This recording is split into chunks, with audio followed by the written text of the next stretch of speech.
اچھا، اسی سے اگر ہم آگے چلیں، سیدنا امام حسن علیہ الصلاۃ والسلام کے بارے میں بھی روایات میں ملتا ہے کہ دوسری صفین مولا حسن سٹارٹ کرنے جا رہے ہیں، لیکن اہل شام کی طرف سے صلح کی پیشکش کی گئی، جس کو ہم صلح حسن کے نام سے بھی جانتے ہیں، اور آقا علیہ السلام کی بشارت بھی ہے، میرا یہ بیٹا سردار ہے، مسلمانوں کے دو عظیم گروہوں میں یہ صلح بھی کرائے گا۔ اس پر بھی بڑی چیم و گوئیاں ہیں، کام مسلمان پریشان رہتا ہے کہ ایک رویہ تو یہ ہے کہ بس شہزادوں نے صلح کر لی تو ہم ان کے بارے میں اب نرم ہیں، سیدنا علی کا اختلاف تھا ٹھیک ہے، لیکن شہزادہ صلح کر رہے ہیں۔ ایک تحقیقی رائے یہ ہے کہ یہ اسی طرح کی صلح ہے جیسے صلح حدیبیہ تھی۔ تو یہاں آپ ایک عام مسلمان کو کیا سجیسٹ کریں گے، وہ کیا سوچے، کیا سمجھے؟ آپ کے سوال میں جواب ہے۔ ٹھیک ہے، حضور نے کیا فرمایا، یہ میرا سید بیٹا ہے، سردار بیٹا ہے۔ تو سب سے پہلے تو اس کی سرداری کو ایکسیپٹ کرنا چاہیے تھا۔ واہ، صحیح، بہت بڑا کول تھا حضور صلی اللہ علیہ وسلم۔ اور صرف یہ نہیں تھا کہ یہ میرا سید سردار بیٹا ہے، آپ نے ساتھ فرمایا اس کا خیال رکھنا۔ تو میں اس کو کول تو نہیں کہوں گا کہ کول تو ان پاک ہستیوں کا ہوتا ہے، میں نے ایک سٹیٹمنٹ لکھی اس بارے میں، تو میں نے کہا کہ حضور آپ نے فرمایا تھا کہ یہ میرا سید بیٹا ہے، اس کا خیال رکھنا۔ امت نے آپ کی بات پر منوان عمل کیا، آپ کے اس نواسے کا اتنا خیال رکھا کہ نہ تیر مارا نہ تلوار ماری، بس زہر دے کے مار دیا اس کو۔ تو یہ حضور نے جس بچے کو سردار کہا، اس کے ساتھ حضور کی امت نے کام کیا۔ تو لہٰذا آپ کے سوال میں جواب موجود ہے کہ اگر حضور نے سردار کہہ دیا تھا تو پھر امت کو چاہیے تھا اس کی سرداری کو قبول کرتے۔ صحیح، قل آتی اللہ و رسولہ، یہ جو الفاظ ہے نا، یہ ان سے کوئی جان نہیں چھڑا سکتا۔ بالکل، کوئی بھی طبقہ ہو، کوئی بھی مکتب ہو، کوئی عالم دین ہو، کوئی عالم مکتب ہو، کوئی مولوی ذاکر، آپ جس مرضی کو اٹھائیں، محدث کو اٹھائیں، مفسر کو اٹھائیں، وہ ان سے جان چھڑا کے بتائے۔ صحیح، تو آتی اور رسول کا مطلب ہے کہ اللہ کے رسول کے قول اور فعل کی اطاعت کرنی ہے۔ اگر حضور نے مختص فرما دیا کہ سردار ہے تو سرداری مانو۔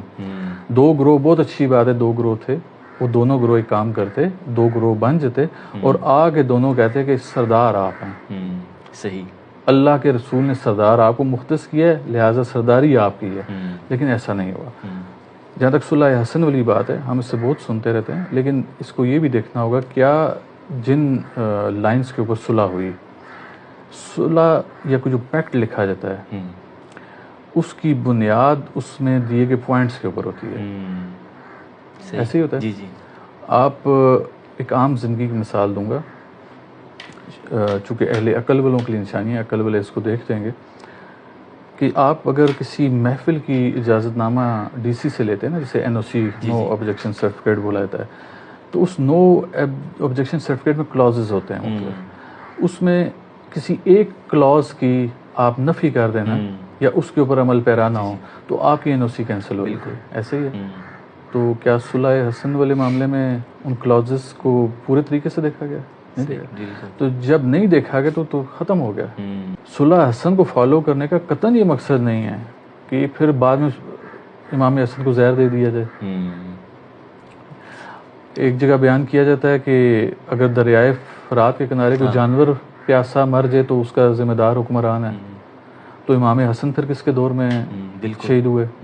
پھر امام حسن کو دفن کیوں نہ ہونے دی گئی مسجد نبوی میں؟ اس دنیا کی سب سے بڑی گدی، یعنی کہ حضور کے روضہ مبارک کا جو سب سے بڑا سجادہ نشین ہے، جو سب سے بڑا گدی نشین ہے، وہ حضرت امام حسن علیہ السلام کی ذات ہے۔ لیکن یہ المیہ ہے، اس قوم کا المیہ ہے، اور یہ قوم نہیں بخشی جائے گی اس بات کے اوپر کہ انہوں نے اس شہزادے کو وہاں پر دفن نہیں ہونے دیا۔ دوسرا شہزادہ آگے آتا ہے نماز جنازہ پڑھانے کے لیے، اسے نماز جنازہ پڑھانے سے روک دیا جاتا ہے، تیروں کی بارش جنازے پہ کی جاتی ہے۔ تو یہ سرداری کا پاس رکھا گیا۔ تو اگر اس طبقے نے پاس ہی نہیں رکھا، صحیح، تو پھر آپ کیسے کہہ سکتے ہیں وہ صلح رہ گئی تھی؟ صحیح بات ہے۔ آپ صلح کے اوپر لوگوں کو قائل کر رہے ہیں کہ صلح کو مانیں، صلح کو مانیں، آپ زہر دینے کے اوپر کیوں نہیں قائل کر رہے؟ صحیح، آپ جنازے پہ تیر چلانے کے اوپر کیوں نہیں قائل کر رہے؟ آپ حضرت امام حسن علیہ السلام کے وہاں پر مدفن ہونے کے لیے قائل کیوں نہیں کر رہے؟ صحیح، ہمارا دربار شریف ہے زیارت رتب تشریف کے نام سے، ہمارے بزرگ ہیں وہ پیر امام علی شاہ گیلانی رحمۃ اللہ علیہ، ہمارا پورا خاندان ان کے ساتھ دفن ہے۔ ٹھیک ہے۔ ہمارے کوئی آ کے عام لوگوں میں سے کہے نا، جو ان کے ہم کہہ سکتے ہیں اصحاب میں سے تھے، ان کے دوستوں میں سے تھے، ان کی صحبت رکھنے والے لوگ تھے، ان میں سے کوئی آ کے کہنا کہ ہمیں دفن کریں، ہم دفن ہوں گے، آپ نہیں دفن ہوں گے، ایسے ہو سکتا ہے؟ نہیں، حضور اولاد ہی ہمیشہ اپنے والدین کے ساتھ دفن ہوتی ہے. اور پھر ایک اولاد ہوتی ہے، عام اولاد ہوتی ہے، ایک اولاد ہوتی ہے، خاص اولاد ہوتی ہے، جنت کے سردار ہے. اگر جس قوم نے جنت کے سرداروں کو اپنے نانا کے ساتھ نہیں دفن کیا، سوچیں اس قوم کے کیا معیار ہوگا.